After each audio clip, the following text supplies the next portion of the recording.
think most people, before they really know what storyboarding is, view storyboards as comic strips. Because there's such a demand for talent right now, on our show, we have some artists that, really don't have a whole lot of knowledge of storyboarding that we've brought in, and we're just kind of training on the job. In our case, the skills of the storyboarding is something we could teach, but what we can't teach is people having drawing skills and having passion and actually loving to draw. For me, would I be in the business today had it not been a business that was really needing talent desperately in the mid-90s? I don't know. I made a lot of mistakes along the way, and I learned things like, composition. There's such a thing as composition. It matters. And directing the viewer's eye, where the eye is going to go. And these are all little things I picked up along the way from directors I worked with. One of the best experiences I had was I worked at a Flash animation website called icebox.com. What was cool about that was we jumped from project to project to project, and every single project was a different style. One of the things I learned is how important it is for a storyboard artist to be able to jump from style to style, to diversify, to be able to not just do one look, but be able to do a variety of looks and styles, not only of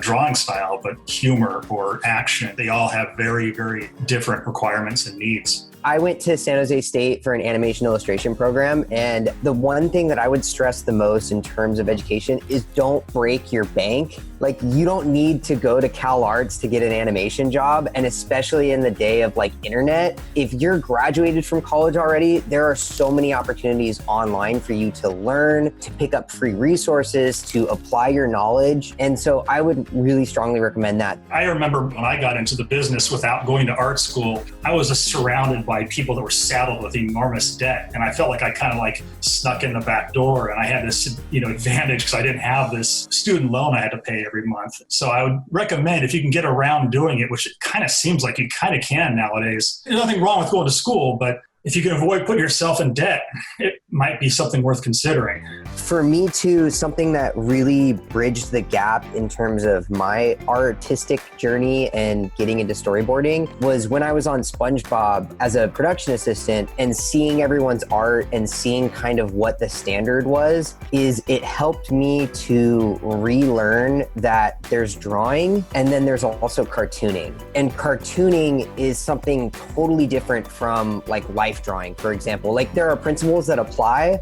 but there are so many ways you can exaggerate and push and focus on volume. And so for me, when I was absorbing all this information and saying, okay, what's the fastest way I can express this emotion or this feeling in a pose, looking at the SpongeBob work really helped me get that. And then another big thing that kind of, I think, pushed my work personally into the edge of being hireable was when I took the test that finally got me a job. Was I really focused on delivering something that was both clear and lively, but also clean. I think a lot of people misinterpret storyboarding as you can be as chicken scratchy or rough as possible. Or a lot of people go, okay, well, you don't have to be on model, right? And it's no, you do have to be on model, and you also have to push it and make it lively, but you don't have to make it so tight that it's stiff. I will admit that my art major at my school was not necessarily the best. So they were definitely more into fine arts and photography, but I was the only hardcore animator student over there.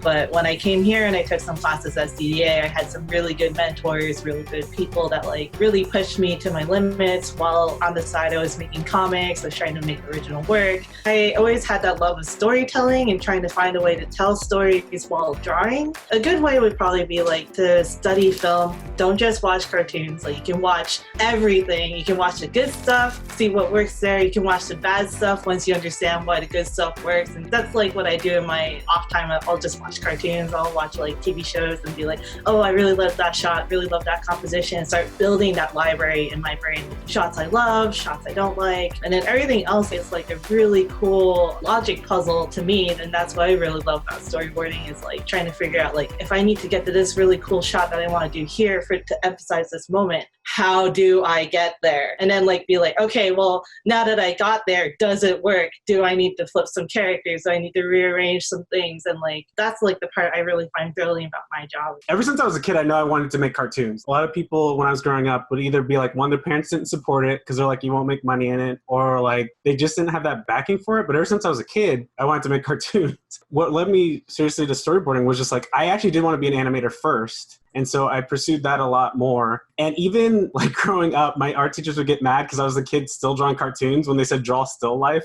What I really enjoy about storyboarding now is like we all get a chance to portray our own voice. That's kind of the biggest thing I always tell people when they're asking like, how do I make my storyboard stand out? And it's about finding like what your sense of humor is. I've worked hard to that point where like people know my boards and they know my humor. So the more you board, the more comfortable you'll be like who you are as a board artist and what makes you laugh. So when people are like, how do I be funnier? To be honest, like I'm just storyboarding what I think is funny.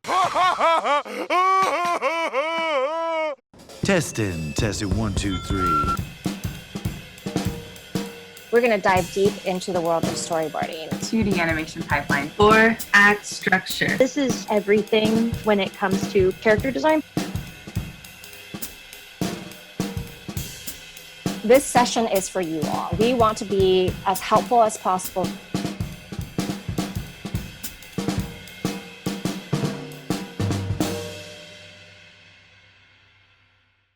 Now you must acquire a taste for freeform jazz.